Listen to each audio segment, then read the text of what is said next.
विश्वास का, आस और विश्वास का, जन जन के जीवन की खुशहाली का दर्पण, जन जन के जीवन की खुशहाली का दर्पण, ये है कृषि दर्शन,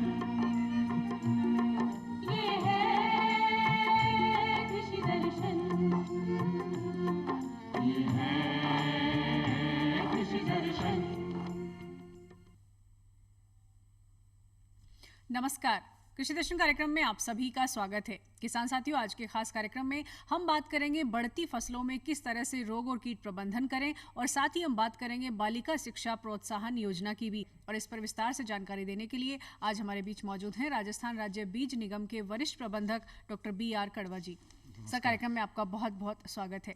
और किसान साथियों, अगर आपकी कृषि संबंधी कोई समस्या है तो आप हमें फ़ोन कर सकते हैं। हमारा फ़ोन नंबर है 2704-999, दूसरा फ़ोन नंबर है 2704-098 और जयपुर का STD कोड है 0141। सर, सबसे पहले तो हम यही जानना चाहेंगे कि इस वक्त मौसम एकदम बदला हुआ है, सर्दी पहले के मुकाबले कहीं ज़्यादा है और फसलें भी बढ़ रही हैं, तो ऐसे में रोगों और कीटों से कैसे बचाएं फसलों को? किसान भाइयों, देखो, इस साल अपने लिए सबसे खुशी की बात यह रही है कि इस साल जो रबी फसलों के अंदर बारिश का दौर अच्छा रहा है। पहली बार, कई सालों में पहली बार इतनी अच्छी बारिश देखने को मिली है। इस बारिश का दोहरा फायदा होता है। एक तो जैसा कि राजस्थान जैसा सूखा प्रदेश है जहाँ पानी की हमेशा कमी रहती है, वहाँ पर फसलों को पानी मिलता है, और जो बरसात का पानी होता है वो अमृत समान पानी है। दूसरी एक बात है, जैसे आप कह रहे हो, इस साल सर्दी ज़्यादा पड़ी है, और जब बारिश होती है तो जो पाला पड़ने की संभावना होती है वो नगण्य हो जाती है। पहले ज़रूर एक बार टेम्परेचर कम होने से कुछ पाला पड़ा था, किंतु ये अभी महीने भर के अंदर बारिश होने से फसलें बहुत अच्छी लहला रही है।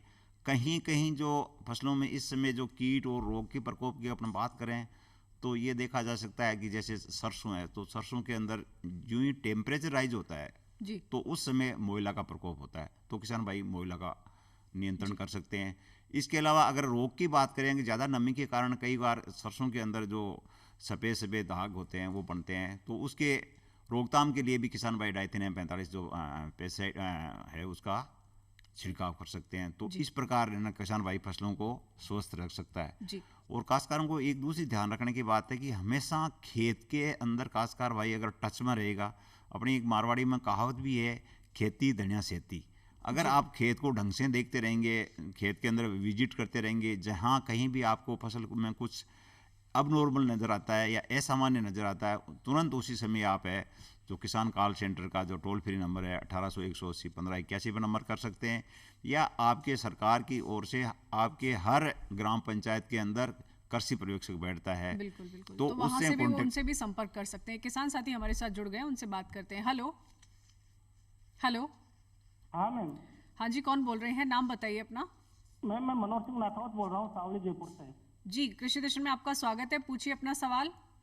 मैम, मैं ऐसा ये पूछना चाह रहा हूँ कि अभी सरसों में फ्लावरिंग स्टेज है, फ्लावर और चने में, दोनों में, तो अभी नैनो यूरिया जो मार्केट में आ रहा है लिक्विड, उनका स्प्रे कर सकते हैं क्या?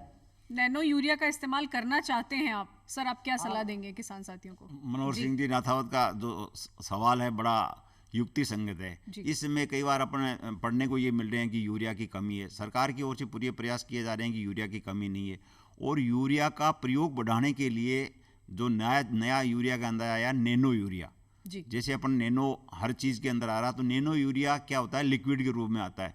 और नाथावत साहब, इस समय आप इसका बिल्कुल स्प्रे कर सकते हैं फसलों के अंदर। इसकी 4 ml प्रति लीटर जो डोज है उसको पानी में मिला करके फसलों पर स्प्रे किया जा सकता है। कई बार क्या होता है, इस समय जैसे कई फसलें बरसात ज़्यादा होने से कई बार फसलें कमज़ोर रह गई थी, या धूप नहीं निकलने के कारण भी कई बार फसलें हैं वो पीली पड़ रही थी, तो इस समय नैनो यूरिया का खासकर पानी की मात्रा अधिक देने से भी फसलें पीली हो जाती हैं। कई बार हम ज़्यादा देखभाल करने के उसमें पानी ज़्यादा देते हैं, तो इसका भी दो कारण होता है। एक तो पानी ज़्यादा दे सकते हैं, और इस समय बारिश हुई थी, तो इसमें होता है क्या, जो यूरिया होता है ये सबसे ज़्यादा घुलनशील होता है।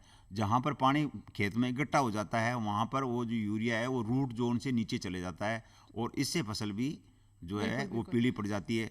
तो उसका निदान भी ये है, चूँकि उसका एक निदान तो ये है, जो ही धूप निकलेगी तो पौधों को भोजन बनाने के लिए पोषक तत्व मिलेगा, सूर्य की किरणें मिलेगी, जिससे मिलकर के उसके क्लोरोफिल की मात्रा बढ़ा करके भोजन बनाएंगे। और दूसरा है, इसमें आप है अगर यूरिया नैनो यूरिया का स्प्रे करेंगे तो पत्तियों के माध्यम से वो पत्ते सोख करके जो इसके स्टोमेटा होता है उसके माध्यम से मतलब सोख विशेष करके। बात ये कि वो मात्रा का ध्यान रखें हाँ, कि मात्रा। जिस मात्रा में छिड़काव करना, अधिकता होगी तो भी नुकसान हो सकता है। बिल्कुल, और उसके साथ में किसी दूसरी प्रकार की दवाइयों को भी नहीं मिलाना होता है, कंपेटिबिलिटी जी, होनी जी। चाहिए। जी जी, ये बहुत अहम बात आपने कही। सर, बागवानी की जो फसलें हैं, सब्जियां जो हैं, वो लगातार आमदनी का जरिया होती हैं किसानों के लिए, और अक्सर उनमें रोग और कीट लग जाते हैं तो कहीं ना कहीं उत्पादन भी प्रभावित होता है और इनकम पर भी असर पड़ता है। तो खासकर सब्जियों में अगर रोग और कीटों का प्रबंधन करना है तो कैसे करें? देखो, किसान भाइयों के लिए जो 12 मासी जो इनकम का सोर्स है वो सब्जियां हैं। सब्जियां हमेशा चलती रहती है, उससे दैनिक खासकार की आमदनी होती है। तो इस समय क्या है, कुछ सर्दी से कुछ फसलें कुछ मतलब आपकी पीली पड़ रही थी, कुछ जी, जी। कमज़ोर हो रही थी, तो इस समय उसका ध्यान रखना चाहिए। और यूं ही जैसे फसलों के अंदर लगता है, अगर इसके अंदर भी टेम्परेचर राइज होगा तो ये आपके मोइला का, जी। चेंपा का प्रकोप होगा, तो उसके निदान के लिए आप दवाएं भी कम से कम छिड़कनी चाहिए, क्योंकि आप जानते हो आजकल जैविक का ज़माना है। अगर ज़्यादा दवाएं छिड़केंगे तो उससे कीट और रोग का प्रकोप हो जाता है। तो इसके लिए और हमारी सेहत के लिए भी नुकसानदायक इसलिए जो जैविक दवाइयाँ जाहिर हैं, सी बात है, जिसमें नीम का तेल है जी। या कोई बीमारी हो जाती है तो ट्राइकोडर्मा का है, तो इस या नीम प्रकार आधारित उत्पाद भी हाँ, आप नीम suggest करते हैं? नीम का जी, जो जी। ऑयल बोलते हैं, नीम जी। आधारित होता जी। है, तो उसका खासकर छिड़काव करके अपने फसलों को है कीट और रोग से बचा सकता है। और दूसरी ये बात है कि इस समय चूंकि ये जनवरी खत्म होने को आ गया, तो जो कुष्मांड कुल की सब्जियां जी हैं, जी जी, उसको कद्दू वर्गीय सब्जियां हैं, सर, उसको कद्दू वर्गीय सब्जियों पर हम चर्चा करेंगे। पहले किसान साथी जुड़ गए हैं हमारे साथ। हेलो हेलो, नमस्कार मैडम, नमस्कार, कौन बोल रहे हैं? रामेश्वर जाट बोल रहा था। हेलो हेलो, सर, नाम बताइए अपना। रामेश्वर जाट। रामेश्वर जी। जी, आप मध्य प्रदेश से फोन कर रहे हैं, राजस्थान में आपका स्वागत है। रामेश्वर जी, पूछिए अपना सवाल। मैम, ये वाटरमेलन में बेस्ट प्रोडक्शन किस तरीके से ले पाएंगे?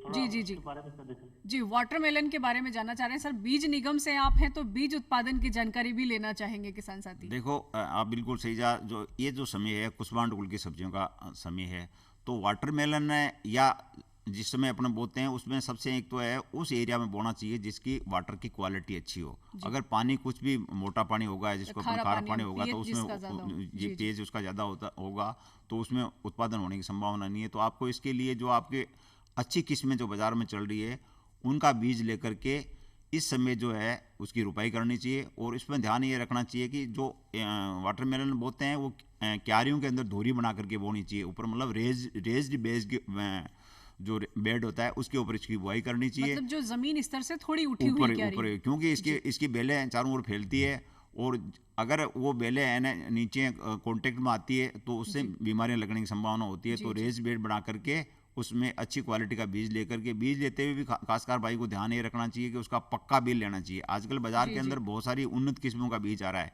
किंतु उसमें होता क्या है, कई बार अपन जिसका सोर्स वेरीफाइड नहीं होता है और कई बार बीज ले लेते हैं। तो क्योंकि ये तो पौध आपकी 3 महीने की फसल है, एक बार जो फसल बो दी उसमें अगर बीज सही नहीं हो तो उससे नुकसान होने की होता है। संभावना होती है। तो पक्का बीज लेकर के बोएंगे तो उससे काश्तकारों को अगर कोई नुकसान भी होता है तो उपभोक्ता संरक्षण न्यायालय में उसको शरण भी मिल जाती है। सर, एक और बात जानना चाहते हैं, इसी सवाल से संबंधित है कि मध्य प्रदेश से किसान फोन कर रहे हैं, तो क्या आप उन्हें मिट्टी पानी की जांच का भी सुझाव देना चाहेंगे ताकि वो उसी तरह से वाटरमेलन की फसल ले सके? देखो, मिट्टी पानी की जांच की जहाँ तक है, सरकार के द्वारा सोइल हेल्थ कार्ड है, जी, जी। नेसेसरी किया हुआ है, और माननीय प्रधानमंत्री ने 6 साल पहले इसकी घोषणा करके बिल्कुल। प्रत्येक जो काश्तकार की जोत है उसका मिट्टी का नमूना टेस्ट हो चुका है। और भी पानी का टेस्ट और मिट्टी का टेस्ट करा के काश्तकार भाई जिसकी रिक्वायरमेंट के आधार पर उसके अंदर अगर न्यूट्रिएंट्स डालेंगे तो उसका एक तो प्रॉपर यूज होगा और एक है उत्पादन अच्छा होगा। उत्पादन अच्छा जी होगा। जी, एक और किसान साथी हमारे साथ जुड़ गए हैं। हेलो हेलो, हेलो, हाँ जी, नमस्कार, कौन बोल रहे हैं? हाँ नमस्कार मैम, महावीर जाट बोल रहा हूँ, टॉप राजस्थान से। जी महावीर जी, कार्यक्रम में स्वागत है आपका। पूछिए अपना सवाल। मैम, मेरे क्या है, कलौंजी की फसल है उसके अंदर ये जड़ जी। गलन वाली शिकायत आ रही है। जी, क्या हो रही है कलौंजी में? कलौंजी में क्या समस्या है सर? जड़ गलन वाली शिकायत है और जड़ों में गलन हो रही है। देखो, इस जी, टोंक से महावीर जी जानना चाह रहे हैं सर, महावीर- कलौंजी की फसल में क्या? महावीर जी, इसमें ये बात है कि जो जड़ गलन या जड़ से संबंधित समस्या होती है उसके लिए जो सबसे अच्छा तरीका होता है वो बीज उपचार होता है। तो आपको कलौंजी बीजने के समय बीज उपचार करना चाहिए, किंतु इस समय अगर आपने कर दिया तो डाइथिन M45 नाम की जो दवा आती है उसका घोल बना करके 2 ग्राम प्रति लीटर पानी में घोल करके जड़ों के अंदर उसकी ड्रेंचिंग करनी चाहिए, जिससे उसको रोक सकता है। एक दूसरा जैविक के रूप में जो ट्राइकोडर्मा आता है, ट्राइकोडर्मा का भी 8 ग्राम प्रति किलो उस मिट्टी में मिला करके उसमें जड़ों में देने से भी इसमें फायदा मिलेगा। जी सर, आप बीज निगम के वरिष्ठ प्रबंधक हैं, तो बीज निगम की एक बड़ी जिम्मेदारी है कि बीज उत्पादन कार्यक्रम से किसानों को जोड़ा जाए। जिन किसानों ने बीज उत्पादन कार्यक्रम लिया हुआ है पहले से, वो इस वक्त क्या कर सकते हैं ताकि उनका उत्पादन प्रभावित ना हो, क्योंकि मौसम में भी उतार चढ़ाव फिलहाल हम देखने को मिल रहा है, तो आप क्या सुझाव देंगे? देखो, राजस्थान राज्य बीज निगम है, पूरे देश के अंदर एक बहुत अच्छी संस्था है, तो काश्तकार भाई इससे जुड़ करके अपना मुनाफा भी कमा सकता है, और जो बीज उत्पादन अच्छी क्वालिटी का बीज उत्पादन करेंगे तो दूसरे काश्तकार भाई भी उससे लेंगे तो उसका उत्पादन बढ़ेगा। तो मेरा जो भी काश्तकार भाई जुड़े हुए हैं, जैसे जिन काश्तकार भाइयों ने खरीफ के अंदर बीज उत्पादन लिया था, उसकी जो बीज हमारे यहाँ जमा कराने की जो अंतिम तिथि थी वो 31 दिसंबर थी। कुछ मूंगफली जैसे के अंदर है वो थी आपके 7 जनवरी थी, तो उन काश्तकार भाइयों ने बीज अपना जमा करा दिया होगा। बीज जमा कराते ही भी हमारी एक नीति है कि उसके अनुसार जो उसका मूल्य, बाजार मूल्य है या एमएसपी है, जो भी अधिक है, उसका 80% भुगतान है हम 3 दिन के अंदर कर देते हैं। जी। उसके बाद में जिन काश्तकार भाइयों ने अभी रबी का बीज उत्पादन कार्यक्रम ले रखा है, उन्होंने अपना रजिस्ट्रेशन करा लिया है और इस समय इंस्पेक्शन का काम चल रहा है। इंस्पेक्शन के में सीड सर्टिफिकेशन के अधिकारी और बीज निगम के अधिकारी संयुक्त रूप से खेतों का निरीक्षण करते हैं। तो जिन काश्तकार भाइयों के अंदर रोगिंग का ये बहुत उत्तम समय है। रोगिंग का मतलब ये होता है कि एक फसल आपने ले रखी है, उसमें अगर दाने उसी फसल के दूसरी वैरायटी के दाने उसमें मिल जाते हैं, तो आपको देखने से इसके अंदर आपको डिफरेंस नजर आ जाता है। तो उनकी रोगिंग करना चाहिए, मतलब उनको उखाड़ करके उसको है नष्ट कर देना चाहिए और प्योर बीज पैदा करना चाहिए। इस पर और विस्तार से जानकारी लेंगे। एक और किसान साथी हमारे साथ हैं। हेलो, लगता है तकनीकी खामी की वजह से फोन डिस्कनेक्ट हो गया है। तो सर, बीज उत्पादन कार्यक्रम जैसे जिसने ले रखा है उनके लिए तो आपने जानकारी दी, जो लेना चाहते हैं वो किस तरह से तैयारी करें? जैसे बागवानी की कुछ फसलें अगर किसान साथी लेना चाहते हैं तो क्या उनमें भी बीज उत्पादन कार्यक्रम लिया जा सकता है? देखो, बीज उत्पादन कार्यक्रम मुख्य रूप से 3 जो फसलें होती है उसमें लेते हैं, खरीफ, रबी और जो कुसमांड कुल की सब्जी है जायद के अंदर लेते हैं।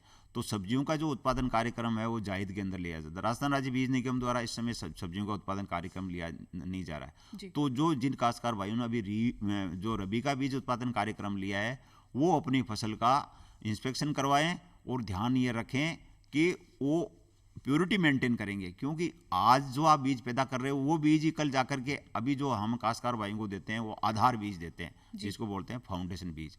फाउंडेशन बीज के बाद में जो बीज तैयार होता है उसको बोलते हैं सर्टिफाइड सीड या प्रमाणित बीज।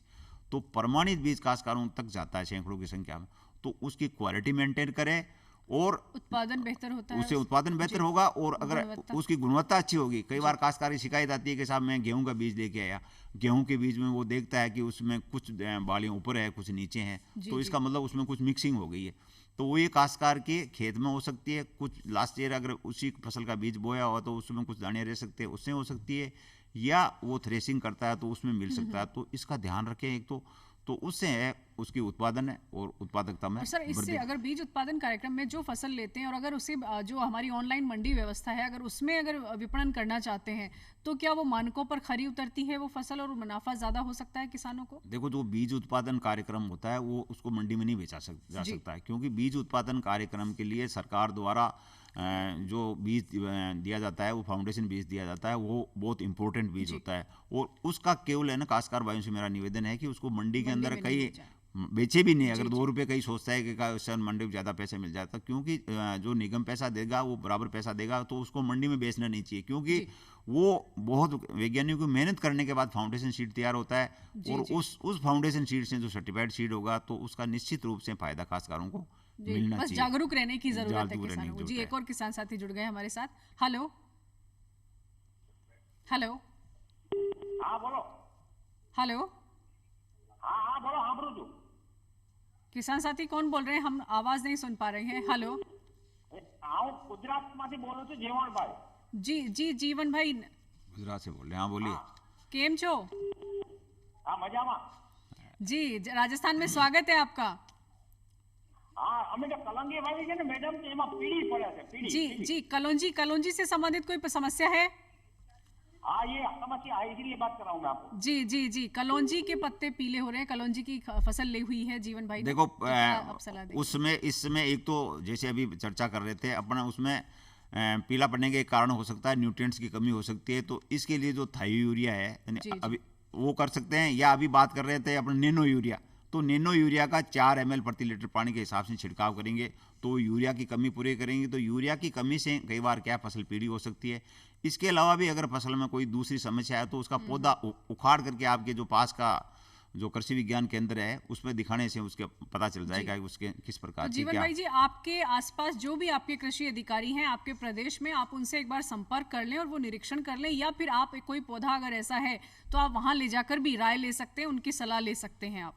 सर, एक और बात जानना चाहेंगे, तारबंदी योजना जिसमें सामूहिक रूप से किसान मिलकर योजना का लाभ ले सकते हैं, तो बहुत सारे किसान साथी इसका लाभ लेना चाहते हैं, वो क्या करें? देखो, किसान भाइयों की आजकल सबसे जो समस्या होती है वो जंगली पशुओं की समस्या होती है, वो फसल होने नहीं देते हैं। तो राजस्थान सरकार की एक महत्वाकांक्षी योजना है जिसको बोलते हैं तारबंदी योजना। तारबंदी योजना क्या है? ये एक सामूहिक योजना है जिसमें कम से कम 3 काश्तकार होने चाहिए और 3 हेक्टेयर ज़मीन होनी चाहिए, क्योंकि अगर तारबंदी इंडिविजुअल काश्तकार खेत में कर लेगा तो उससे फिर बिल्कुल। आवागमन जो है वो बाधित होता है। तो उसको कर करके एक है राजस्थान सरकार का जो कृषि का ऑनलाइन राजकिसान साथी राजस्थान पोर्टल। पोर्टल के ऊपर वो जी। ऑनलाइन अपना एप्लीकेशन जमा कराए। एप्लीकेशन जमा कराने के लिए वो 3 काश्तकार सामूहिक रूप से एक एप्लीकेशन लगेंगे और इंडिविजुअल खातेदारी की वो डॉक्यूमेंट ऑनलाइन करेंगे, उसके साथ में वो खाता की जानकारी उपलब्ध कराएंगे और सरकार द्वारा इसके बाद में इसका वेरिफिकेशन करके काश्तकार को 100 रुपये प्रति मीटर के हिसाब से उसको अनुदान दे, 50% या जी, 100 जी। रुपये, और एक काश्तकार को 400 मीटर तक इसमें अनुदान दे, तो है। इसका फायदा तो उठा किसान सकते हैं। साथी राज किसान साथी पोर्टल पर इसकी सारी जानकारी भी उपलब्ध है, आप वहां से भी जानकारी ले सकते हैं और योजना में आवेदन करने के लिए भी राज किसान साथी पोर्टल पर जाकर आप रजिस्ट्रेशन करवा लें और अपने कागजात आप तैयार रखें ताकि आप समय पर आवेदन कर सकें। सर, एक और बहुत अहम योजना है बालिका शिक्षा प्रोत्साहन योजना, और हमारे यहाँ देखते हैं कि एग्रीकल्चर फील्ड में अगर बालिकाएं आना चाहती हैं तो सरकार प्रोत्साहन देती है, लेकिन बालिकाओं को आगे आने के लिए जानकारी का अभाव कई बार पीछे रख देता है उन्हें। तो जानकारी हो उन्हें और वो इस शिक्षा से जुड़े, इसके लिए आप क्या कहना चाहेंगे? देखो, आपको पता है कि राजस्थान के अंदर जो कृषि का कार्य करती है उसमें सबसे ज़्यादा महिलाओं का योगदान होता है। तो राजस्थान सरकार ने एक महत्वपूर्ण निर्णय ये लिया कि बालिकाओं को कृषि शिक्षा के लिए और आकर्षित किया जाए। इसके लिए जो बच्चियां 11वीं और 12वीं में एग्रीकल्चर सब्जेक्ट लेके पढ़ती है उसको सरकार 5,000 रुपये की सहायता, और जो बालिका आगे पढ़ती है, जो डिग्री करती है या पोस्ट ग्रेजुएट करती है, उसको 12,000 रुपये प्रति ईयर, और जो लड़कियां PhD करती है उनको 15,000 रुपये प्रति ईयर की सालाना जो है छात्रवृत्ति या जिसको प्रोत्साहन करने के लिए सरकार दे करती है बालिकाओं के लिए। और मैं जितने भी इंस्टीट्यूट है, जो संस्थाएं हैं एग्रीकल्चर की, उनसे मेरा निवेदन ये है कि इस साल जो एप्लीकेशन जमा कराने का जो लास्ट तारीख है वो है 31 जनवरी। जी जी। तो अभी 4-5 दिन बचे हैं। तो मेरा सबसे निवेदन ये है कि जिन बालिकाओं ने अभी तक छात्रवृत्ति के फार्म ऑनलाइन जमा नहीं कराए हैं वो अपना SSO ID बना करके ऑनलाइन जमा करा दें। आपको ये पता है कि फार्म ऑनलाइन जमा होंगे, और ऑनलाइन जमा होने में उसमें ध्यान रखने की ये बात है कि उसका एक तो कास्ट सर्टिफिकेट लगाना होता है, और एक उसका ये राजस्थान का डोमिसाइल सर्टिफिकेट लगेगा कि वो राजस्थान की मूल निवासी, क्योंकि ये छात्रवृत्ति केवल राजस्थान की मूल निवासी छात्राओं को ही दे है। तो ये अपना एप्लीकेशन 31 जनवरी तक जमा करा दें ताकि उनके खाते में आजकल ऑनलाइन अपने आप जो पैसा है वो, और जिस भी संस्थान में वो अध्ययन कर रही हैं, चाहे उसके वो माध्यम से स्कूल जमा है करा, या जो कॉलेज है, तो उसका भी कोई प्रमाण पत्र की आवश्यकता वो होगी? वो जो है उसके माध्यम से जमा कराना पड़ेगा। जी। जो ये इसका एक सिस्टम होता है कि ये वो माध्यम से जमा कराएंगे, फिर वो डिप्टी डायरेक्टर कंसर्न जिले का होता है, उसके बाद एप्लीकेशन आएगा, फिर वापस जाकर के उस संस्था से वेरीफाई कराएंगे कि ये गर्ल्स इसके यहाँ पढ़ती है। और इसका ध्यान रखने की ये बात है कि वो फेल नहीं होनी चाहिए, और जो कंटिन्यू स्टूडेंट है उनको सबको इस प्रकार की अध्ययन उनका जारी रहना चाहिए। सर, बहुत ही अहम जानकारी आपने दी, और खासकर बालिका शिक्षा से जुड़ी जो अहम जानकारी आपने दी। 31 जनवरी इसकी जो है वो आखिरी तारीख है, तो इसके लिए सभी सजग रहें, और बालिकाएं जो पढ़ रही हैं 11वीं में, 12वीं में या फिर कॉलेज में, तो वो सजग रहें कि फॉर्म भरने की जो लास्ट डेट है वो 31 जनवरी है। कई बार बालिकाएं इससे वंचित रह जाती है, टाइम पर समय का पता नहीं होना। जी जी। तो बहुत ही अहम जानकारियां आपने किसान साथियों के साथ साझा की। सर, बहुत बहुत धन्यवाद आपका कार्यक्रम में आने के लिए। किसान साथियों, आज के कार्यक्रम में बस इतना ही। जाने से पहले आप हमारा पता नोट कर लीजिए, आपको कैसा लगा हमें लिख सकते हैं चिट्ठी। हमारा पता है कार्यक्रम कृषि दर्शन, DD राजस्थान, दूरदर्शन केंद्र, झलाना डूंगरी, जयपुर। तो आज के लिए बस इतना ही, फिर होगी आपसे मुलाकात नई जानकारियों के साथ। तब तक के लिए इजाजत दीजिए। नमस्कार।